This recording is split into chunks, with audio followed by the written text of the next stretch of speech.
Olá, eu sou a professora Ana Carolina e vou lecionar a disciplina de Língua Espanhola para o Colégio Emaús. Lembrem-se das nossas orientações de sempre, estar num local tranquilo e bem calmo para fazer as nossas videoaulas e que todas as atividades, exercícios, revisões devem ser realizados, utilizando apenas as nossas videoaulas. Vamos lá? Hoje daremos continuidade, então, à nossa disciplina de língua espanhola e vamos retomar um assunto, que havíamos iniciado já há algum tempo, que era o nosso projeto literário. Então, lá no comecinho do nosso projeto, nós lemos, um conto, El Gato com Botas, aprendemos sobre esse gênero, passamos então para as fábulas.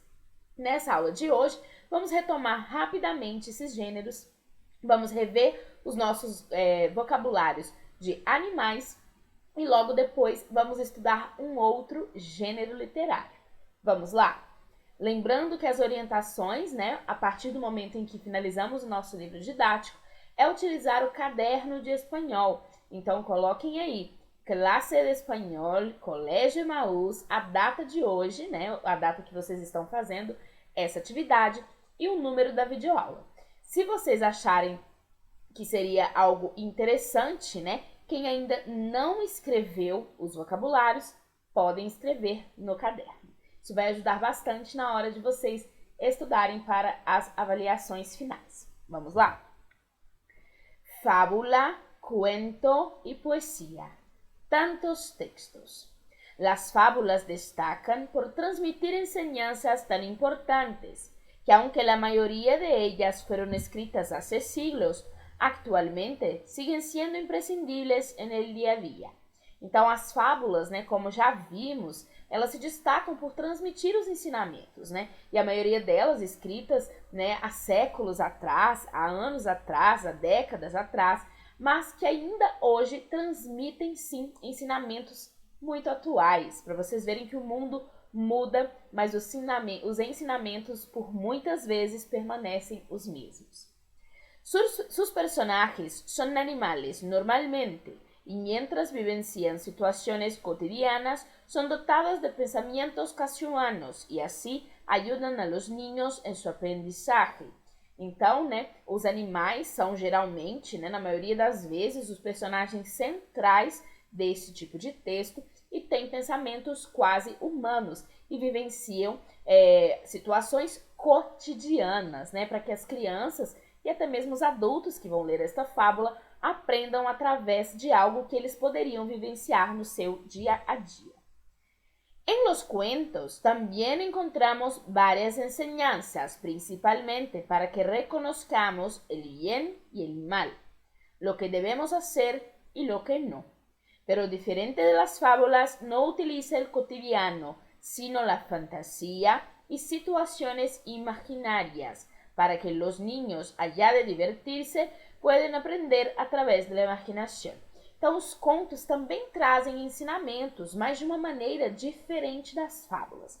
Claro que existem contos que trazem animais, mas eles são, na verdade, muito poucos, Como, por exemplo, O Gato de Botas, que lemos juntos. Temos também El Príncipe Rana, o Princesa e o Sapo, mas não são muitos. Temos também O Patinho Feio, mas na realidade os contos trazem, geralmente, é o contrário, seres humanos. E mesmo que tragam esses seres, os acontecimentos, que ocorrem nos contos são diferentes. Enquanto as fábulas utilizam o cotidiano para poder, fazer o seu enredo, os contos, diferente das fábulas, utilizam o imaginário fantástico. Então, muitas vezes, eles trazem aí situações de fantasia, situações imaginárias com seres imaginários, Como O Gato de Botas, por exemplo, a gente não pode considerar uma fábula, porque apesar de ter um animal, não tem um ensinamento, Na verdade, O Gato de Botas é um péssimo exemplo de moral e conduta, e na verdade ele traz um acontecimento que não é cotidiano, Qual os dias que você se deparou aí com essa situação de ter que enganar um rei para poder conseguir casar com a filha dele?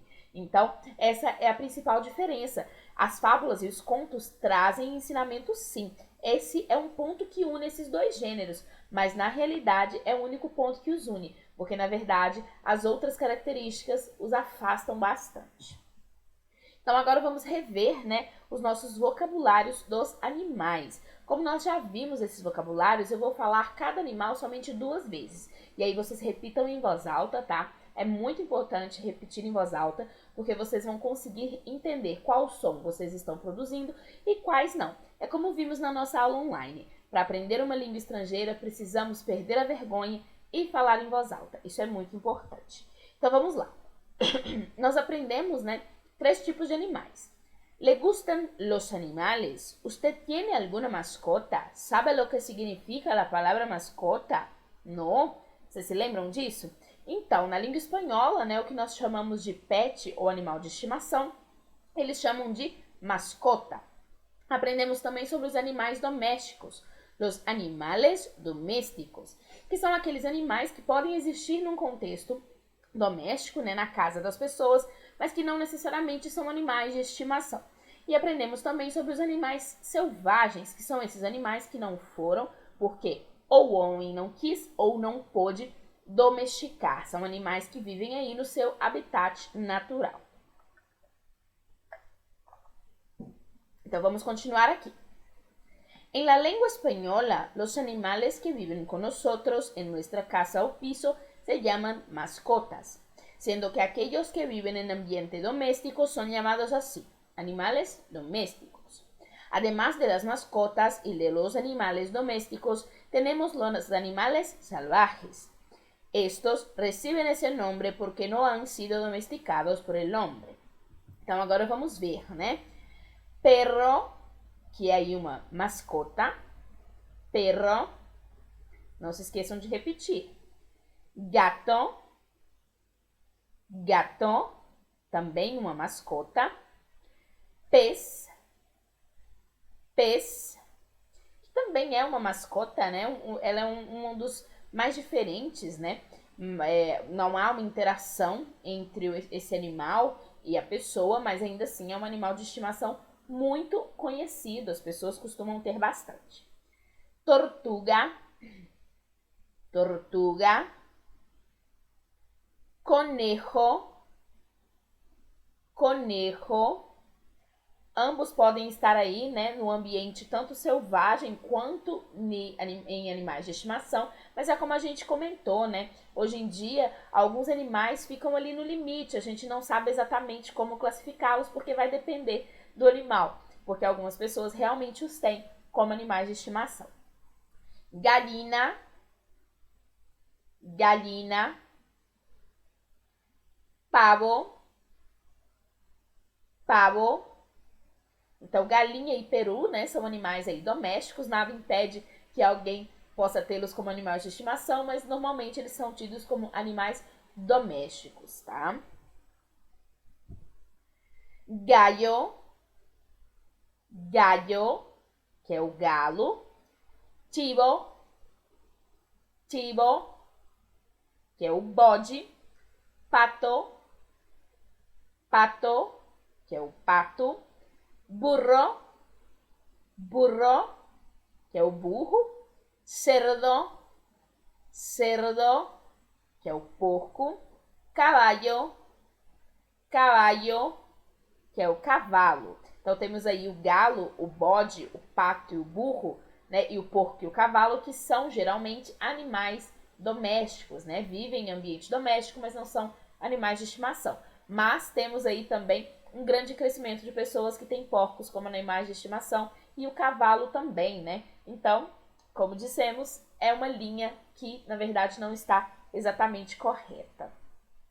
Vaca, vaca, toro, toro, que são aí animais domésticos. Todos os outros são animais selvagens, né? Claro que a cobra hoje em dia também pode ser, né, tida como animal de estimação dependendo da pessoa. Tiburón, tiburón, culebra, culebra, oso, oso, zorro, zorro, elefante, elefante, cebra, cebra, caimán, caimán, leão, leão. Então temos aí o tubarão, a cobra, o urso, a raposa, o elefante, o jacaré, a zebra e o leão como os animais selvagens.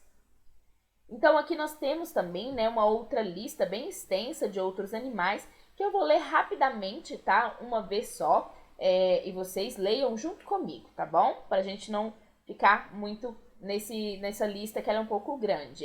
Como a gente já viu, não há necessidade de a gente ficar repetindo. Terneiro, que é o bezerro. Buey, que é o boi. Mulo, que é a mula. Oca, que é o ganso. Pavo, que é o peru. Paloma, que é o pombo. Pollito, que é o pintinho. Topo, que é uma topeira. Eriço, que é o porco-espinho. Canguro, que é o canguru. Armadillo, que é o tatu. Liebre, que é a lebre. Ardilha, que é o esquilo. Delfim, que é o golfinho. Baleena, que é a baleia. Leão marino, que é o leão marinho. Rinoceronte, que é o rinoceronte. Camelo, que é o camelo. Hipopótamo, que é o hipopótamo. Javali, que é o javali. Gacela, que é a gazela. Girafa, que é a girafa. Gato pardo, que é o leopardo. Jaguar, que é o jaguar. Buitre, que é o abutre. Halcón, que é o falcão. Gavilã, que é o gavião. Águila, águia. Perdiz é o perdiz, um tipo de pássaro. Pinguino, pinguim. Garça, garça. Cigüeña, cegonha. Flamenco, flamingo. Emu, ema. Gaviota, gaivota. Cuclillo, cuco. Tucán, tucano. Pájaro carpinteiro, pica-pau. Papagaio, papagaio. Golondrina, andorinha. Corneja, gralha. Gorrión, pardal. Tordo, sabiá. Ruiseñor, rouxinol. Rana, rã. Sapo, sapo. Tortuga, tartaruga. Então, vimos, né, agora, tanto as fábulas, contos e os animais. Então, vamos rever agora esta parte. Los cuentos y las fábulas son textos hechos para niños, pero muchas veces son apreciados también por adultos. Podemos aprender muchas cosas en relación a moralejas y muchas enseñanzas relacionadas a las acciones de los personajes. El cuento y la fábula nacieron en la tradición oral y tenía por principio enseñar a los niños las cosas de la vida en su época. Ya leímos un cuento y una fábula. Vamos ahora a leer otro género, pero primero vamos a aprender sobre a poesia. Então, a poesia, né, é um gênero bem diferente, né? É um gênero literário que se caracteriza por ser la manifestación de los sentimientos, emociones y reflexiones que puede expressar lo que siente el ser humano. Então, a poesia, né, ela é um pouco mais sentimental, normalmente ela traz ali os sentimentos, né, e as reflexões e as emoções do próprio autor. No dia 21 de março se celebra o Dia Mundial da Poesia e normalmente as poesias são escritas assim, em versos. Verso é o nome que a gente dá a cada uma dessas linhas do poema. E estrofes são aqueles blocos. Esse poema, por um acaso, é escrito em somente uma estrofe, né? Somente um bloco. Mas quando ele é separado, chamamos de estrofes. Esse poema se chama Parejas e é da Gloria Fuertes. Cada abeja com su pareja, cada pato com su pata, cada loco com su tema, cada tomo com su tapa, cada tipo com su tipa, cada pito com su flauta, cada foco com su foca e cada plato com su taza, cada río con su ría, cada gato con su gata, cada lluvia con su nube y cada nube con su agua, cada niño con su niña, cada piñón con su piña, cada noche com su alba. Esse é um poema muito bonito da Glória Fuertes E vocês vão perceber que traduzir poesias é algo um pouco complicado, porque a gente perde aí, né, as rimas, perdemos o ritmo, mas eu coloquei aqui para vocês terem uma ideia do que está dizendo. Então, o nome desse poema é Pares, né? É pareja. Na verdade, é um par, é um parceiro, um casal, é uma dupla, né? Então, una pareja de amigos, una pareja de novios, una pareja de familiares, sempre quando estão em pares. Vamos ver. Cada abelha com o seu par, cada pato com a sua pata, cada louco com o seu tema, cada volume, né, um volume de livro com o seu baú, que seria o local de guardar esses livros, né?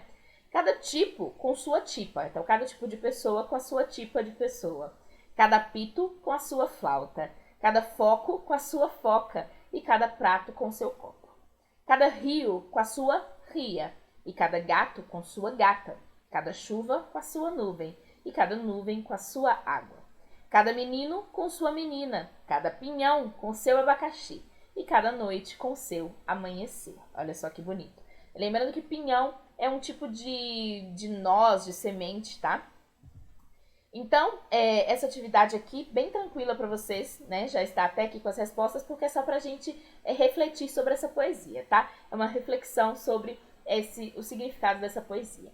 Então, por que a frase um tipo com sua tipa, quando traduzida, parece muito estranha em português? Porque em português não existe a palavra tipa, né? A gente acaba traduzindo dessa forma para poder ficar parecido, mas não tem essa palavra, né? Nós falamos um tipo de pessoa, então ela não tem gênero. ¿Por que a frase um rio com sua ria pode ser considerada puramente poética? Então, porque um rio com sua ria pode ser puramente poética, né? Porque a autora utilizou a palavra ria, né, que é mais, na verdade, um verbo, né, de rir, como se fosse um substantivo, né, o feminino de rio, mas rio não possui feminino. Ela poderia ter colocado um rio com sua lagoa, né, mas na verdade ela preferiu colocar um rio com sua ria, porque é puramente poético, né, era para traçar ali um encanto da poesia, né, fazer com que fosse musical, com que tivesse algo mais lúdico. 3. Explica a utilização das palavras piña e piñón como na pareja. Então, na verdade, é só pela facilidade que a gente tem de comparar uma palavra com a outra em espanhol, né? Porque em português ficou pinhão e abacaxi, mas em espanhol pinha. E pinhão, eles têm uma sonoridade parecida, né? Porque essas frutas têm muito, mas as frutas não têm muito a ver. Então, na verdade, é utilizado pela sonoridade, por ficar parecido. Em seu quaderno, haz mais 5 estrofes para o poema utilizando o mesmo estilo. Então, aqui vocês têm vários pares, né? Eu quero que vocês façam mais 5 linhas, colocando aí cada livro com seu autor, que tal? Cada canção com sua guitarra, e assim por diante. Façam aí 5 linhas desse poema, tá bom? E aqui nós vamos finalizar a nossa aula com essa poesia do Carlos Drummond de Andrade. Poesia, ele está falando do ato de escrever, olha só. Gastei a manhã inteira pensando um verso que a pena não quer escrever. No entanto, ele está cá dentro, inquieto, vivo. Ele está cá dentro e não quer sair. Mas a poesia desse momento inunda minha vida inteira. Então esse poema ilustra pra gente, né, porque a poesia é vista como algo sentimental, porque, na verdade, ela realmente ilustra aquilo que o autor sente. Bom, meninos, nos vemos no próximo encontro, quando vamos finalizar as nossas aulas de espanhol desse nosso ano letivo de 2020, tá bom? Nos vemos e até mais. Lembrem-se, juntos no caminho certo.